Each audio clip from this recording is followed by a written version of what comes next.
History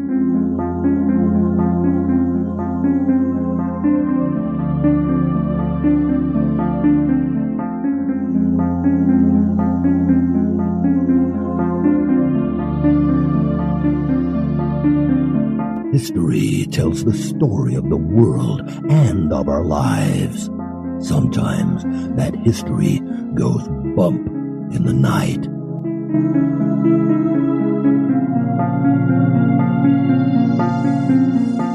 Broadcasting from the center of oddity and the supernatural in Central Florida, it's the History Goes Bump podcast. Hello, you spectacular people. Welcome to History Goes Bump Redux. I am your host, Diane. And this is Kelly. Kelly, on this episode, we're going back to a location that we did. I think this was back in 2015. There's lots of different ways that I've heard this castle pronounced. The way that we're going to pronounce it is how the internet told us to do it. Cachtice Castle. This was the former home of the Blood Countess Elizabeth Bathory. Oh my. Are you ready to go back and meet this awful, horrible countess? Or maybe she was maligned and that story about her, all those legends aren't true. I'm ready.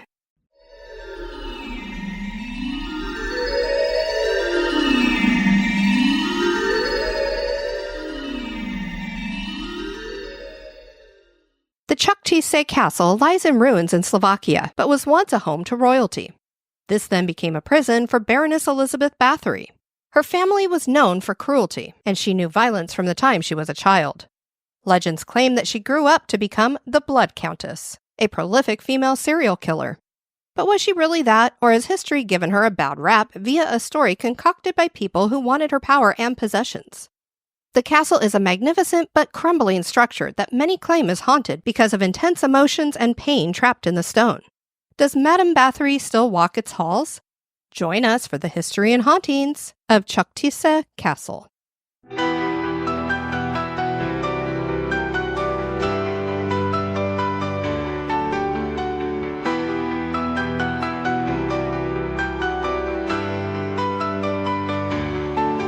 Do you see the crumbling castle on the hill? The sight of which brings a chill. It tells the story of a countess who liked to kill the daughters of the men who worked the mill. Have you heard of the Blood Countess? Come on and gather around us to hear the story of the Blood Countess, a creepy tale that astounds us.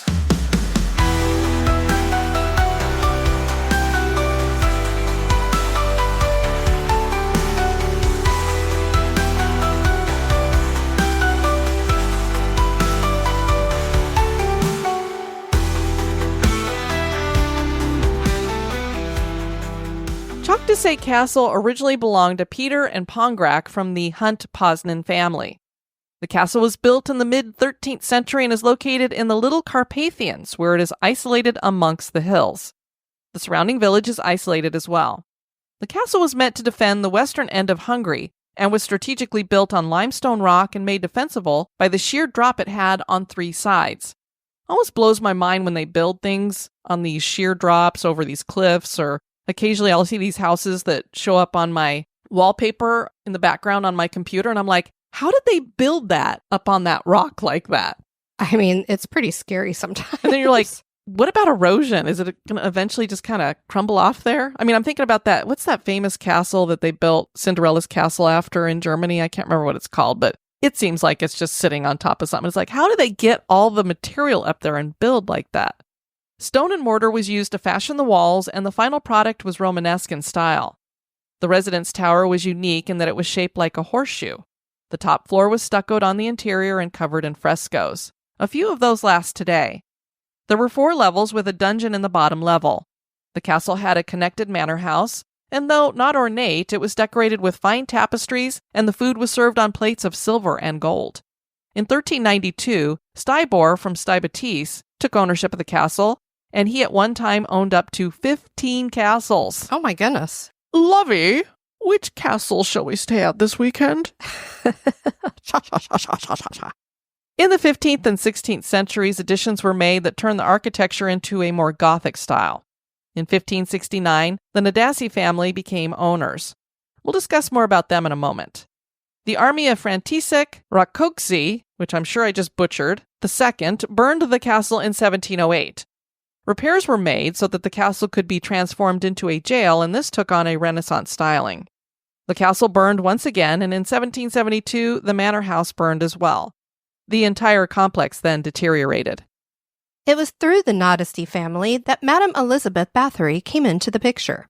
She was born into Hungarian nobility in 1560 and given the name Erzsébet, which was anglicized to Elizabeth. She was rumored to have suffered from epilepsy and fits of rage. Count Ferenc Nadasdi was a soldier, and Bathory was married off to him in an arranged marriage at the age of 15. Before the marriage took place, she had a fling with a village peasant and became pregnant. She was hidden away in her family's castle until she gave birth to a girl, who was quickly given away since this was not only scandalous, but the father's child was a peasant. After the wedding, the Count and Elizabeth were given Cachtice Castle as a gift. There does not seem to be much of a relationship between the Count and Bathory. She was of higher nobility, and thus was able to keep her Bathory name. I thought that was very cool because I kept going, why does everybody keep calling her Elizabeth Bathory when she got married to somebody else? You know, she's in the Nadasdi family, so why wouldn't she take on that name? So I was like, oh, interesting. The Count was away at war for long periods of time. Some believe that he taught her torture techniques that were used in battle to get enemy prisoners to talk, and it is believed that Elizabeth used torture on her servants. The Count helped her in this endeavor by having torture chambers built according to her specifications in tunnels and rooms running directly below the castle. And today, if you visit I guess it's kind of like a museum and ruins, because there's still ruins there. Also, they haven't rebuilt the place. Underneath it, when you go down into that dungeon area, they have I guess they're fake skeletons that are hooked into chains and locked up and sitting on various torture devices and such. Great. Just to kind of give you a feel of what it must have been like back in the day. Now, the interesting thing is she's not close to her husband. They didn't seem to really care for each other, so I wouldn't think they would have hung out a lot with each other. They clearly had no children together, so I don't even know that they were doing that kind of stuff with each other to even make it air. What kind of stuff? You know. Birds and the bees, kind of Kelly. Stuff are you talking Birds about? and the bees. I need to know more, as you always say. So I'm thinking, how in the world did they take time? We're not having, Relations? fun time in the bedroom, but we're going to hang out and I'm going to teach you how to do torture. I'm like, I'm not sure that's really something that would have happened here, but that's the way the legends go, of course. Well, they bonded over it, clearly. Hey, they had something in common. That's probably why he's like, I'm not getting in bed with that woman. She's crazy. Well, if the stories are true. Yes. Countess Bathory would be bored while her husband was away, and she's been taught about torture and stuff, so hey, pieces of insanity seemed to creep inside her mind. In 1604, the Count passed away from illness, leaving Bathory alone in the castle and not even expecting him to ever come home now. It's not like he's away at war and coming back. As she aged, she worried that she would lose her beauty. Wrinkles started to form at the corners of her eyes and mouth. The elasticity of her skin was fading away. Kelly, we know that feeling, don't we? We do. We need some blood. For some reason, she started to embrace the idea that youth was connected to blood. Possibly she had heard tales of vampires that roamed the woods and hills of Transylvania. Vampires did not age or die as long as they had blood. And certainly the blood of young, innocent peasant girls would be the best. After all, peasants were beneath her station in life. Who would miss them? The call was put out that the castle needed lots of young servant girls, and peasant families were all too happy to send their daughters off with hopes that the countess would educate them and take good care of them. This is not what the legend of Countess Bathory would lead us to believe.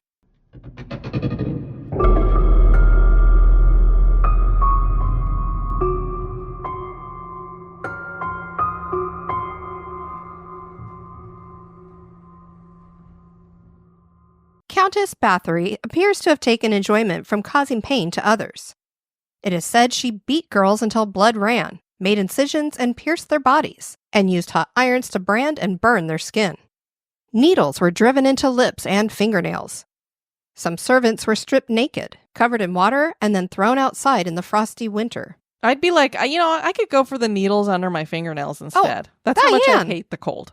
Oh, jeez. Okay. During warmer temperatures, the girls were covered in honey and secured to the ground so that insects could attack them.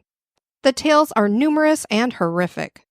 But she did not just enjoy torturing the girls. She killed many of these servants, some estimate as much as 650, so that she could drain their blood and bathe in it, believing that it would help her skin retain its youthful appearance.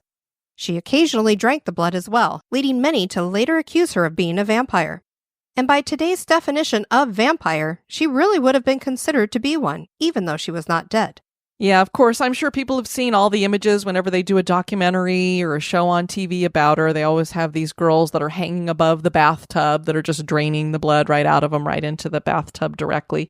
And I'm just like, ew, blood is so like sticky and everything else. It's like, ugh. It's kind of like chocolate syrup. Great, Kelly. Like in the horror movies. I was going to say, well, in Night of the Living Dead, that is what they used for the blood. So, okay. I wouldn't mind bathing, I guess, in chocolate syrup. I know you wouldn't. That's why I said it. But Kelly, was she truly the Blood Countess? And now a little break for a word about one of our sponsors.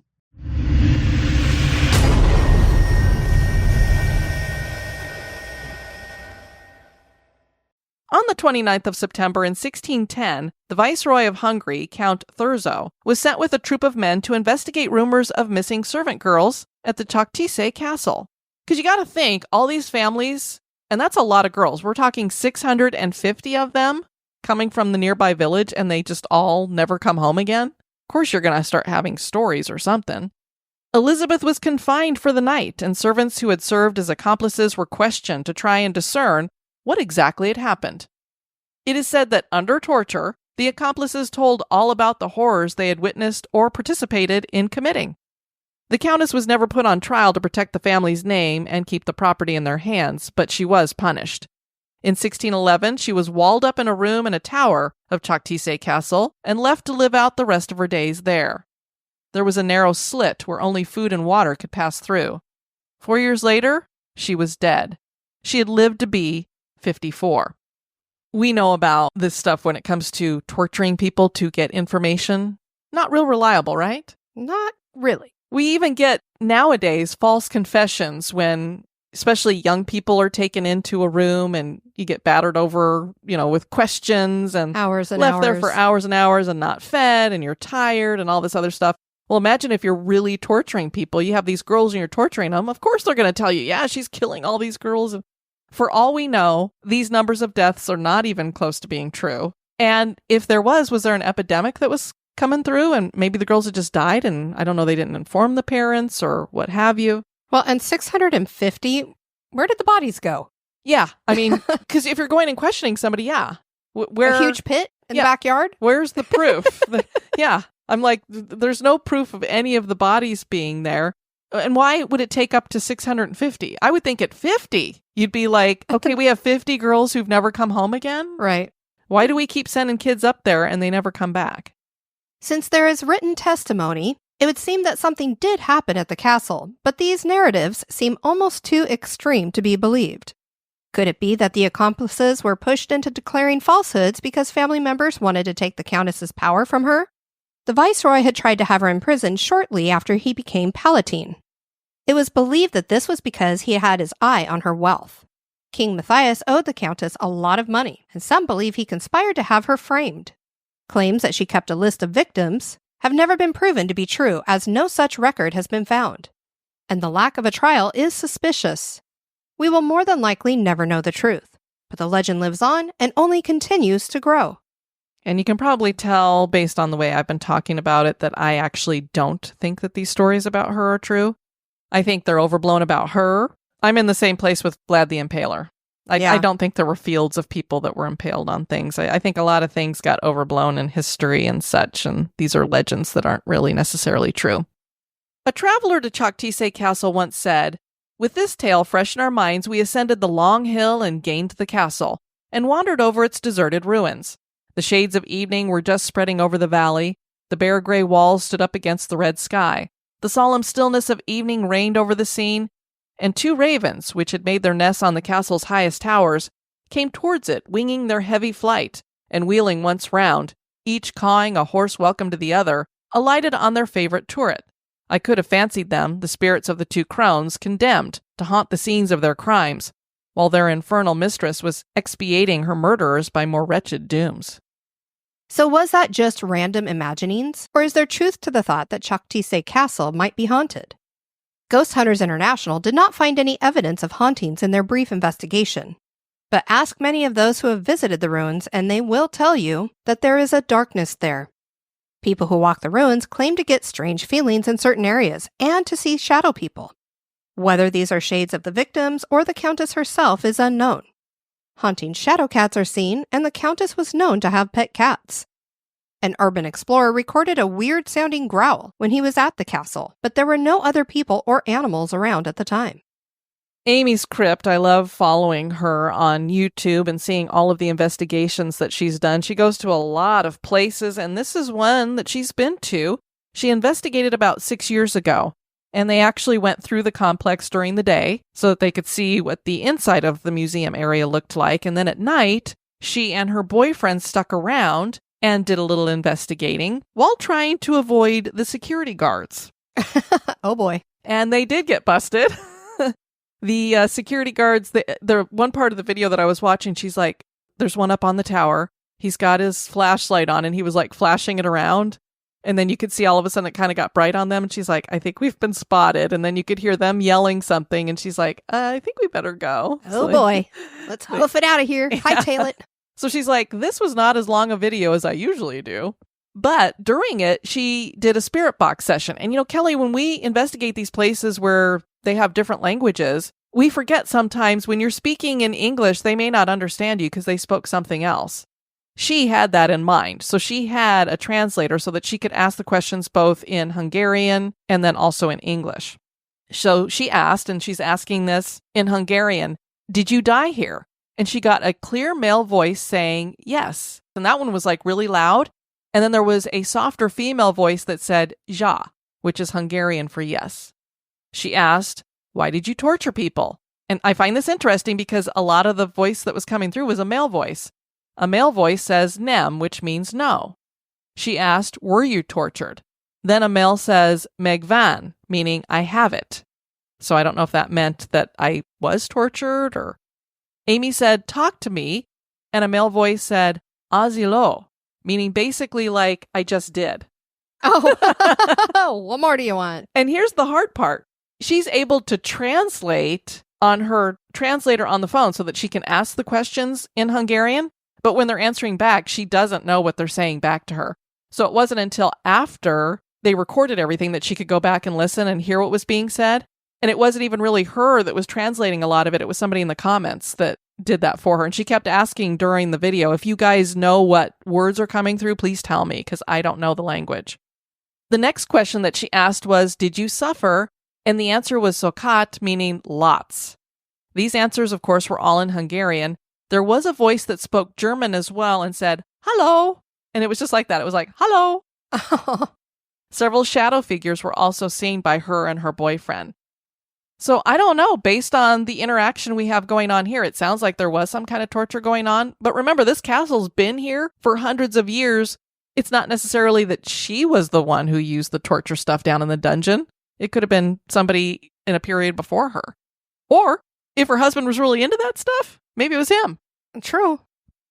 Was Elizabeth Bathory the most prolific serial killer in history? Or was she betrayed and lied about? Does her restless spirit still walk on this side of the veil? Have the spirits of her victims stayed to haunt the place where they experienced inhumane treatment, torture, and death? Is Cachtice Castle haunted? That is for you to decide. So what do you think, Kelly? Was she really the Blood Countess? Did she do this kind of stuff? I have my doubts. Yeah, I don't think so. Okay. I mean, the people who wanted her land and everything got it. So well, that's true. And it was just too extreme of a situation when they're talking 650 girls. I mean, that just seems pretty a little ridiculous. over the top. And Kelly, if we fast forward a couple hundred years, go over to America, do we have something similar that might have happened? Like the Salem witch hunts? Little similar, yeah. So this is kind of the thing back in the day. You've got a woman who owns all this stuff. How do we get it away from her? Let's make up some horrible stories and then we can have it. Indeed. And there was no way to defend yourself if they're blaming you for it. Clearly, they didn't even bother to hold a trial. I want to thank you guys for joining us on this Redux. I've been your host, Diane. And this has been Kelly. You take care now. Bye-bye.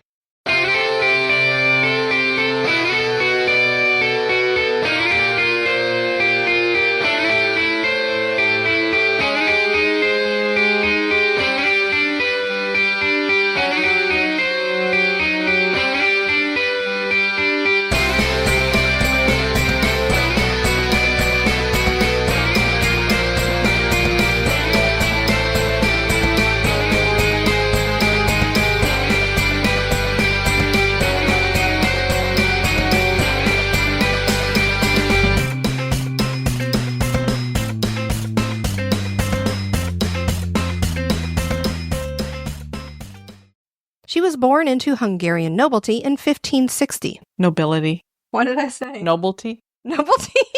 It's not like Ovaltine? Ovaltine. What the hell? She was born into Hungarian nobility. You did it again. Oh my God, nobility. What the hell? What the hell? What is happening? Nobility, frickety frack.